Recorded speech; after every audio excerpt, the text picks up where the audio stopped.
On January 29th, 2026, my video, The Amaralcha Story, The Downfall of FNF's Rising Star, with over 1.6 million views, was taken down by a copyright strike. 5 months prior, Gone Fishing's video, The Pettyverse Internet Epstein Island, with over 100,000 views, was also taken down by a copyright strike. Several videos from Captain Jack Attack's channel about the FNF Bob and Bosip mod vanished from sight. Bowser16's video reacting to crazy FNF mods was also taken down. There are many other copyright takedowns that happened throughout these last 3 years. Yet all these videos have one thing in common. They were talking about...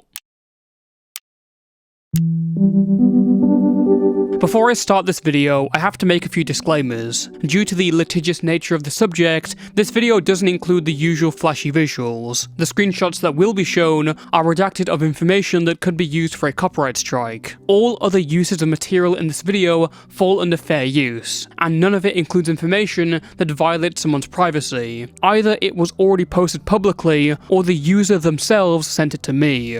This video's sole purpose is to be a report and PSA, and any harassment towards anyone mentioned is not condoned. For those unaware, aetherdx is a 22-year-old modder and coder from Christchurch, New Zealand, best known for her work on several popular FNF mods during 2021. Her work includes the mods Versus Monica, Versus Kiryu, Versus Cryx, Bob's Onslaught, Bob and Bosip, Versus Scott the Was, Me Funking Versus Ateld, Funkin' Forward, and the scrapped mod based on her own character, Versus Akira. She was a well-known figure in FNF's most popular time online, and was once one of the managers for Funkin' Expo, a short-lived showcase for upcoming FNF mods. In August of 2021, a user named Jackal Ruin dropped a document exposing his relationship with Aether. The two had first met when Aether was 18 and Jackal was 15. Aether would regularly send Jackal NSFW furry content, requested and sent explicit videos, and gave little nicknames that she would use for him. So fine, y'all begged my friend to get me and prove these are real. Let me prove it. Here's obligatory paper. I haven't even posted it yet, so I don't got the goddamn ID. Control R.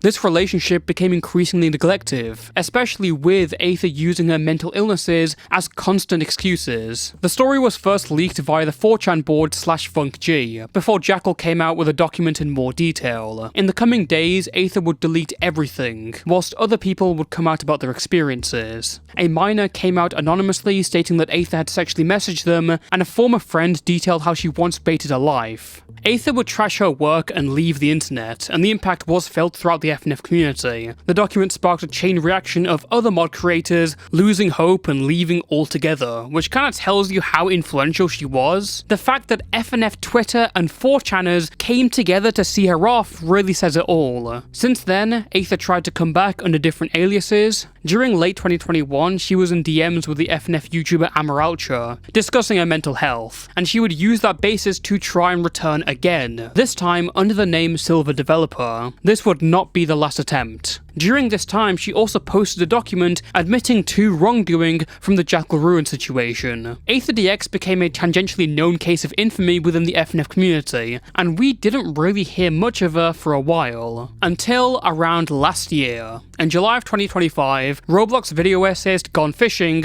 would post a nearly 3-hour video going over the Pettyverse, a collection of websites frequented by serial pedophiles and predators that was, for a time, being investigated by the FBI. aetherdx was one of the users there, alongside her account on Twitter. She had been going under the names of Chloe, Alice, and Rabbit, claiming to be 16 years old. In reality, she was 22. She will say that this was as a result of a trans-aged 16-year-old alter. I'll leave it up to you to see how believable that is. During mid to late 2024, Aether allegedly dated an anonymous 15-year-old, supposedly sending and receiving explicit pictures. She also made several comments on the Pettyverse websites, including fantasies about minors and dogs. I'm in a mood to send an ass pic. Do you want one? Now worship me and tell me how much you love my big ass. Okay. Victim D said, I took a picture when I got out of the shower, but it's kinda bad. Wanna see? Yes, said aetherdx. Victim D then sent it, and then aetherdx said, cutie. I wanna rub my... Jesus Christ. Going to a store with an AAM and letting them wait outside while you pick out toys for them. Okay, kissing a dog and letting okay, nope.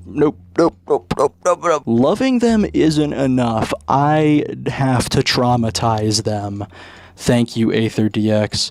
Following her first exposure, aetherdx has, in my opinion, regularly abused the copyright system to erase all information about her from the internet. My brief mention of her in my Amaralcha video caused her to try and strike my video 3 times in the last 3 years. 2 of those attempts were unsuccessful, but the final one went through in late January of this year. That strike was based on 4 seconds of me showing a picture of her character. 4 seconds, and that was all it took for YouTube to take it down. To me, it is obvious she is not doing this to protect her intellectual property. Not only did it take away the artwork, but it also took away the information about her. Following the gone fishing video, aetherdx responded confirming the DMs of the 15-year-old were real, but stated the conversations were all consensual, which doesn't really matter if the guy you're talking to is like 15 years old. Hello, I am Rabbit. Rabbit is aetherdx's alias on Pediverse. I was semi-doxed in the gone fishing video, which she wasn't. And all I gotta say is Victim D did it, lol.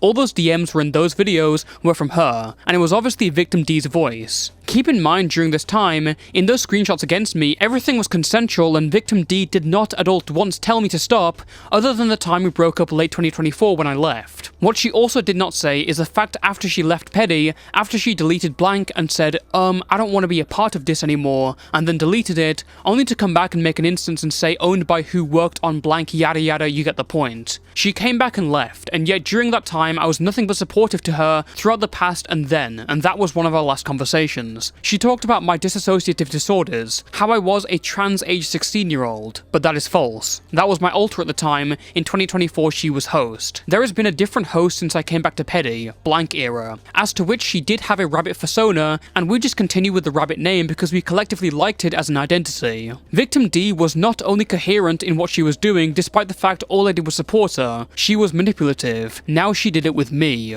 If you're expecting like a long response to this, I'm not going to give you one. I think someone's saying obviously for like 3 paragraphs straight that like the miner was manipulative and they were doing all this stuff is just really dumb.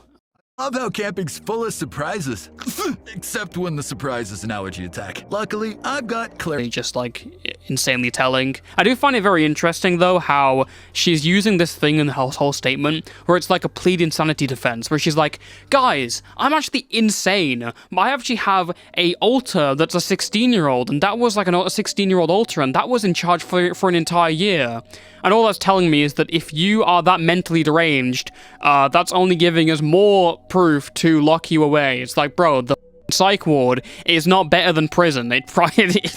Like, you're just giving it to me on a platter. If you think that you are too mentally ill to be properly functioning around children and not doing sexual stuff with them, I'm not letting you near children then.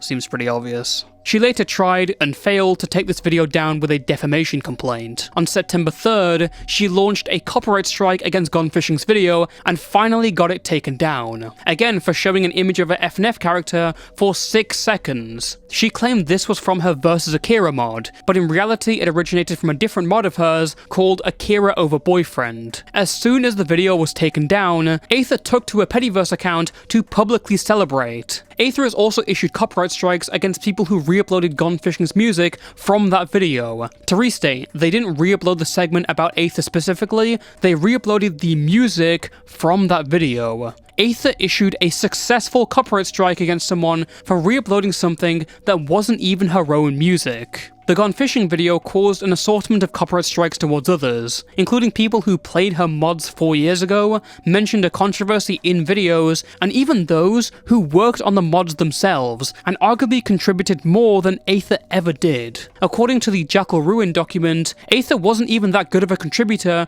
to her own mods. Versus Cyrix, one of the mods she was involved in, had an incredibly botched release. With Aether releasing a mod she didn't have that much control over, so to see her claiming copyright for it is very interesting. aetherdx also emailed Gone Fishing whilst this whole thing was going on, and I kinda want to read this. In possession of...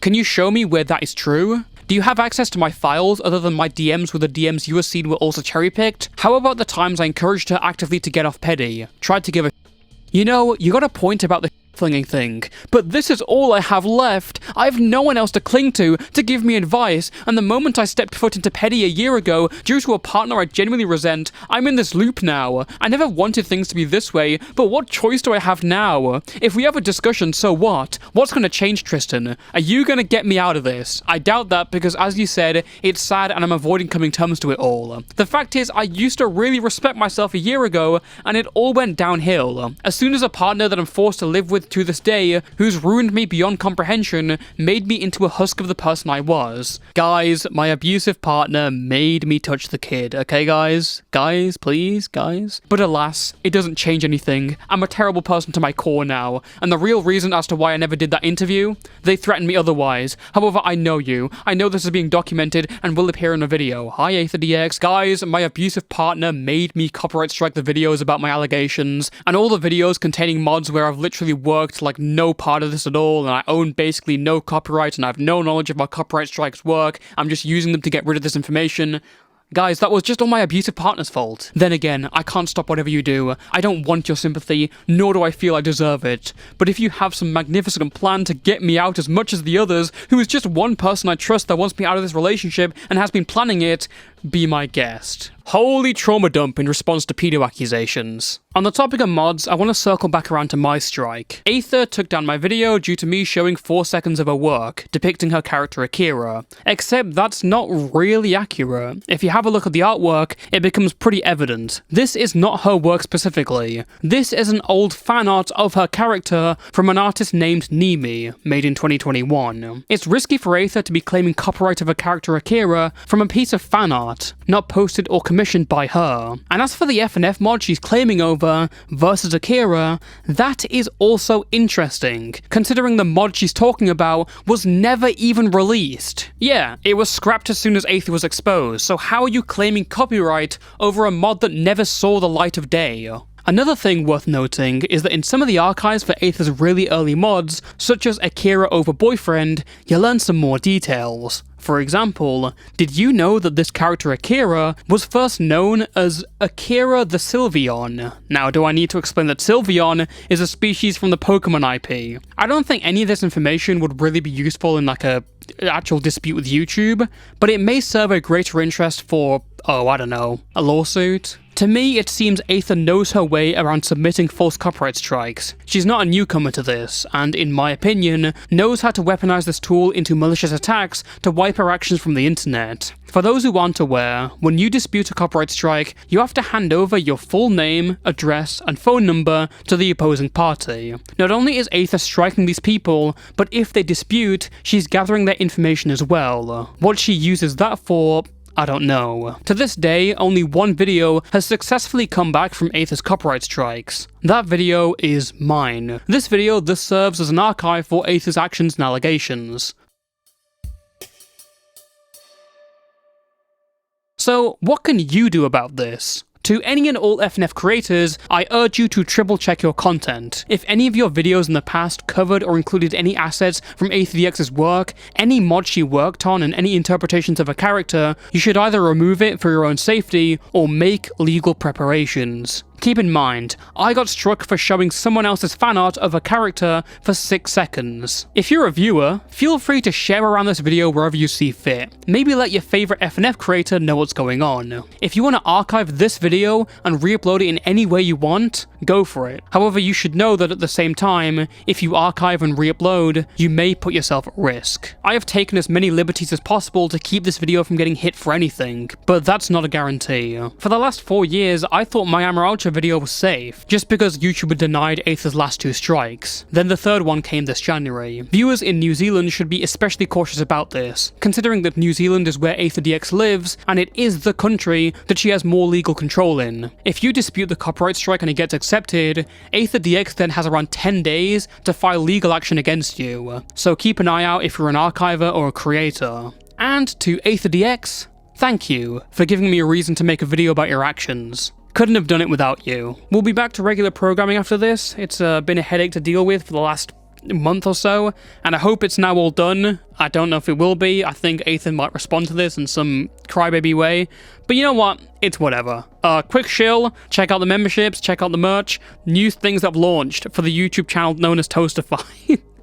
More stuff is coming soon, don't worry about it. Thank you for watching, and until next time, stay safe and stay toasty.